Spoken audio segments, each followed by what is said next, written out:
La relation entre David et Jonathan, le fils de Saül, est un exemple d'amitié authentique. Alors que son père cherchait à tuer son ami, Jonathan, lui, est resté fidèle.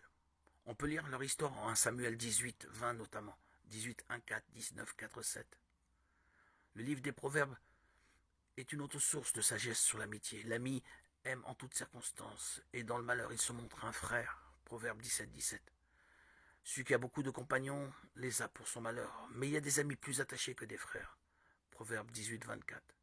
Le plus important est que pour avoir un ami, il faut savoir être soi-même un ami. Les blessures d'un ami prouvent sa fidélité, tandis que les baisers d'un ennemi sont trompeurs. Proverbe 27, 6. Tout comme le fer aiguise le fer, l'homme s'aiguise au contact de son prochain. Proverbe 27, 17. On trouve le principe de l'amitié dans le livre du prophète Amos. Deux hommes marchent-ils ensemble sans être concertés? Amos 3, 3. Deux amis ont une même pensée.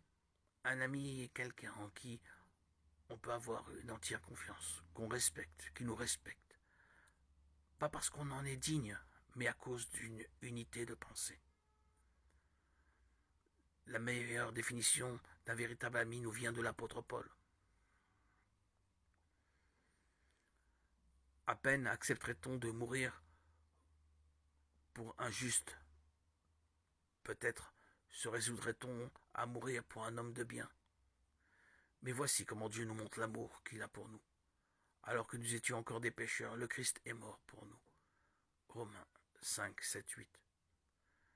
Il n'y a pas de plus grand amour que donner votre vie pour vos amis. Jean 15, 13. Voilà la véritable amitié.